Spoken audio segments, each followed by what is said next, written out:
Dear Judo family, following the conclusion of this long Olympic period, 1 year later than expected due to the COVID pandemic situation, we are now looking forward to the next Olympic cycle up until 2024. We have received proposals and recommendations from national federations for rule amendments or changes. The IJF is working hard to continue modernizing our beloved sport, and with the input of our partners, we are happy to present the updated rules which will come into force from start of 2022 till the end of 2024. The purpose of these rules is to protect athletes and our sport as a whole, while promoting judo to be more dynamic, more attractive for the public and the media. So let's look at the new rules.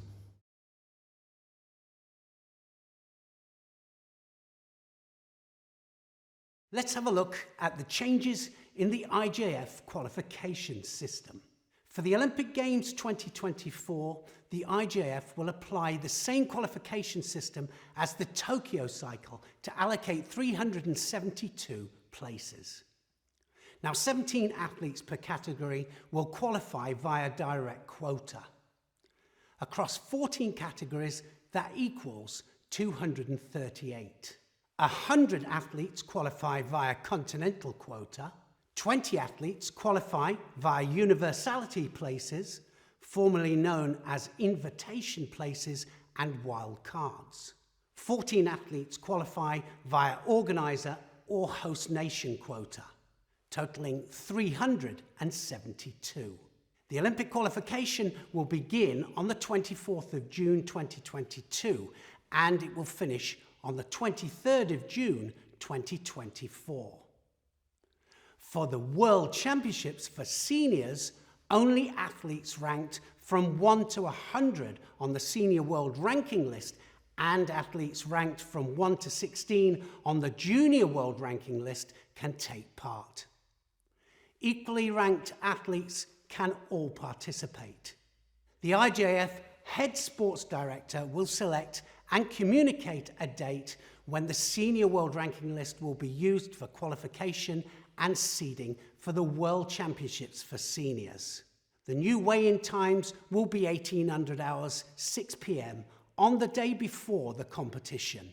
Organisers of World Championships for juniors and World Championships for cadets, cities and regions, could have additional wild cards for their local and regional athletes, not affecting national federation quotas.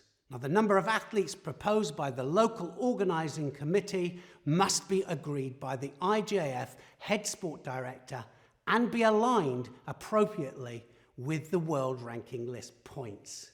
For all participants of World Championships for juniors and World Championships for cadets, minimum technical requirements will be requested under the supervision of the IJF Academy.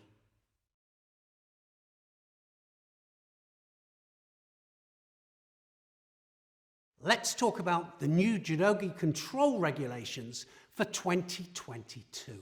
In the event that the judogi does not comply with the current rules at the official judogi control, the competitor will be given a second and final chance.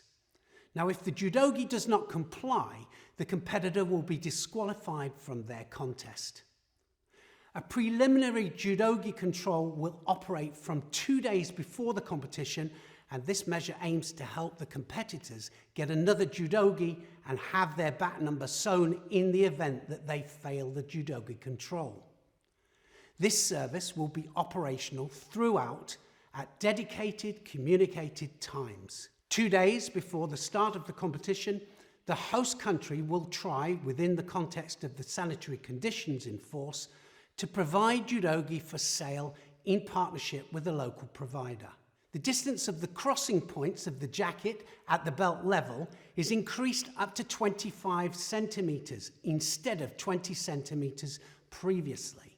The jacket must cover the buttocks of the competitor extensively with an additional margin of 5 centimetres. Sokateki will be made available in the warm-up area so that the competitors can check the compliance of their judogi before proceeding to the official judogi control. The new measures will be circulated to all IJF national federations. The General Secretariat and the Education and Coaching Commission can be contacted by email for any further details and information. gs@ijf.org, manager judo ECC@Yahoo.fr.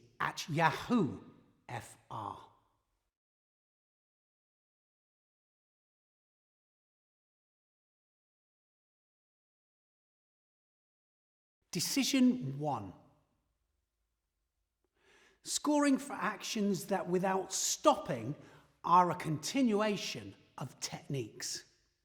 If there is a stop in the action, there is no score.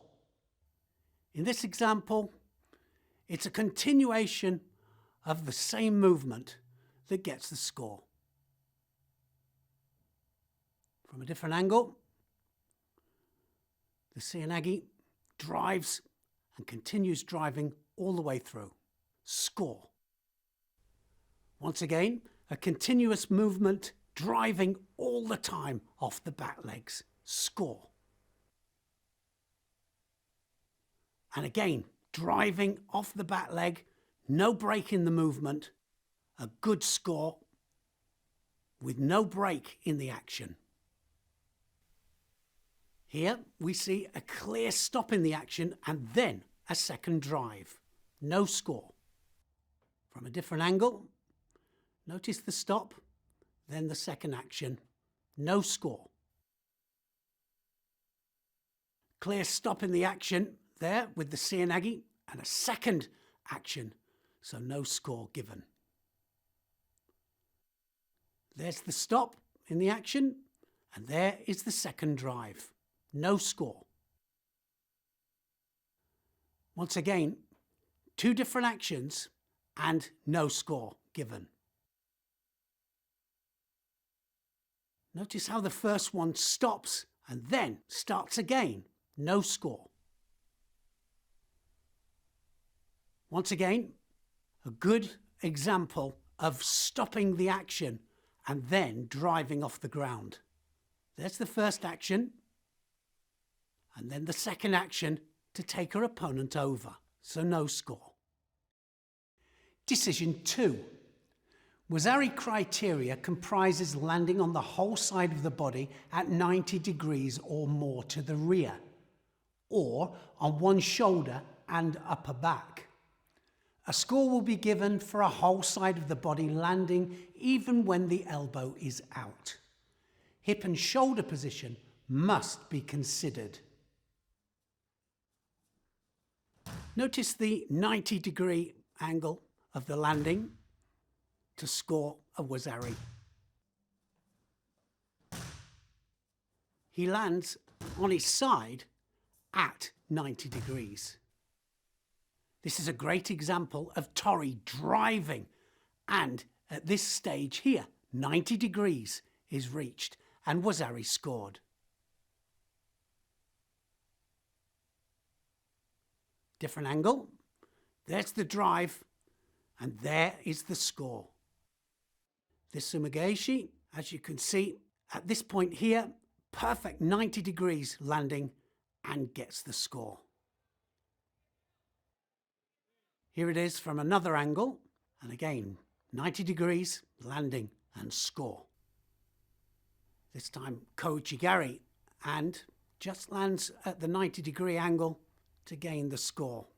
At the moment of impact, 90-degree landing before she turns onto her front, and score.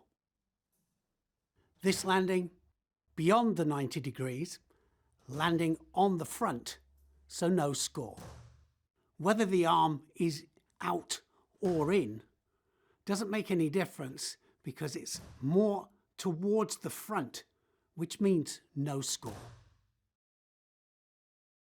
In this example, this point here, you can see that the opponent is more on their front and that the 90-degree angle hasn't been achieved. Here we see it from a different angle. The elbow is out and clearly on the front. No score. And for this example, you can see that the 90-degree angle is not quite achieved. It's more on the front, so no score given. Different angle, we can see it. Doesn't quite reach the criteria. No score. Decision 3. Wazzari criteria comprises landing on the whole side of the body at 90 degrees or more to the rear or on one shoulder and upper back. A score will be given for a whole side body landing even when the elbow is out. Once the shoulder and upper part of the back make contact, then a score will be given. In this competition example, the shoulder and upper back make contact with the mat, so it gets a clear score. Decision 4. Landing simultaneously on 2 elbows or hands towards the back is Wazzari for tori and shido for uki. When 2 elbows touch at the same time, it's shido and a score. When both hands touch the floor at the same time, again, shido and a score, Wazzari given. And of course, when 1 elbow and 1 hand touch the floor, once again, it's Wazzari given and a shido. Competition example shows the landing, both hands together and Wazzari given. Now it will be a Wazzari and a shido. From a different angle, and again, both hands, Wazzari and shido. The second example here, both hands land together, definite score, but now shido as well. And for this final example, once again, 2 hands down, Wazzari and shido given. Decision 5. No score for counter techniques where the initial attack is rolled to the back towards the counter-attacking or defending judoka. All of these following examples will now receive no score.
Decision 6.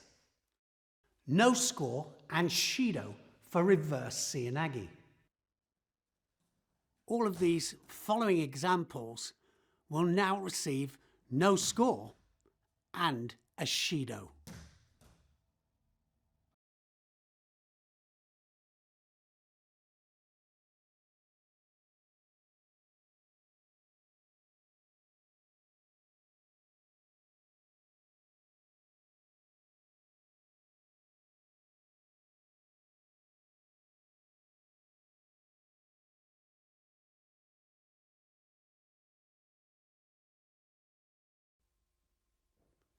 Decision 7.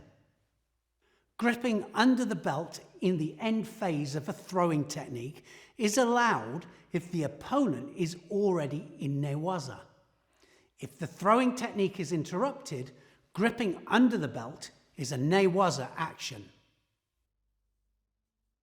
This example, the action is not affected by touching the leg, so the score will be given.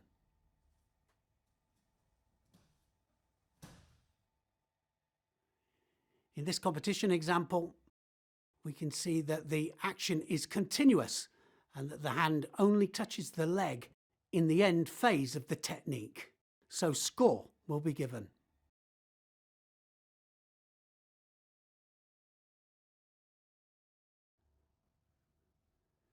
If there is a stop in the action, then it's classed as newaza. So you're allowed to take the leg. Here we can see two different actions and then the newaza roll.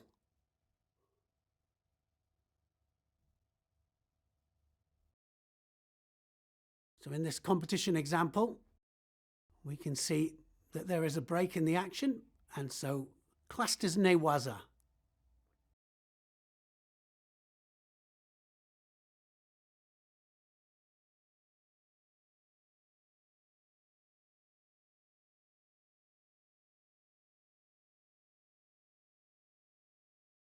Decision 8.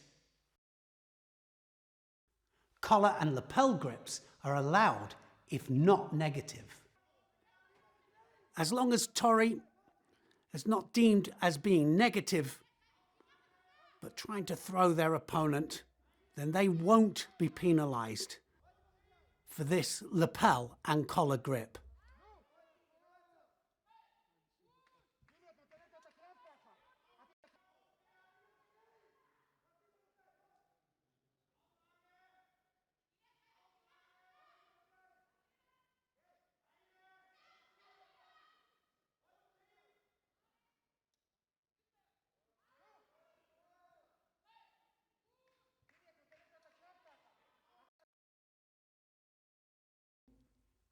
Decision 9. Belt grip,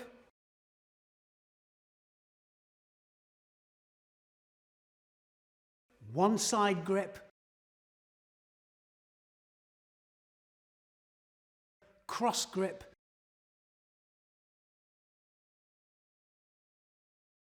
pistol grip,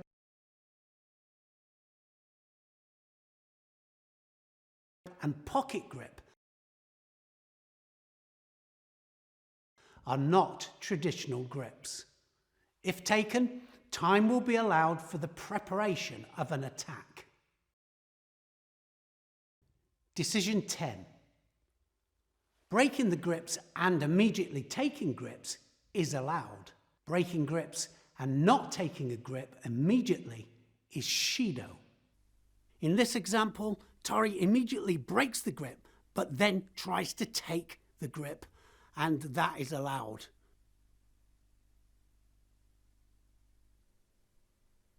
In these two examples, we can clearly see they're breaking grips and not trying to retake them.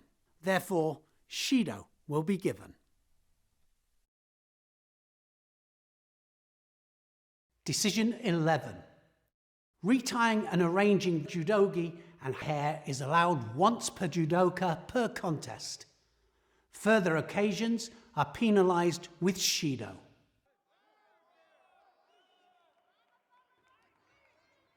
The first time will be allowed. Any time after that, shido will be given.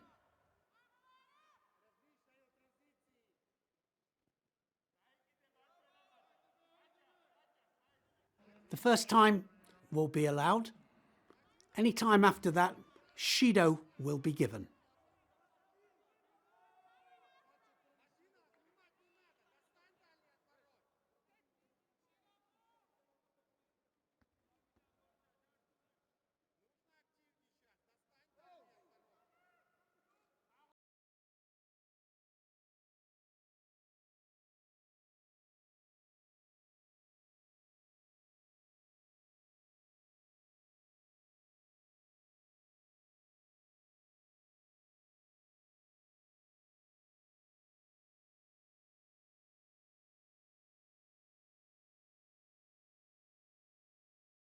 Decision 12.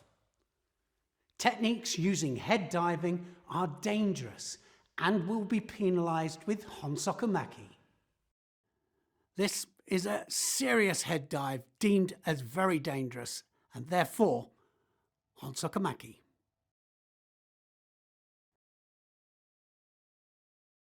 Once again, Tori throwing himself onto his head, therefore Hansokamaki.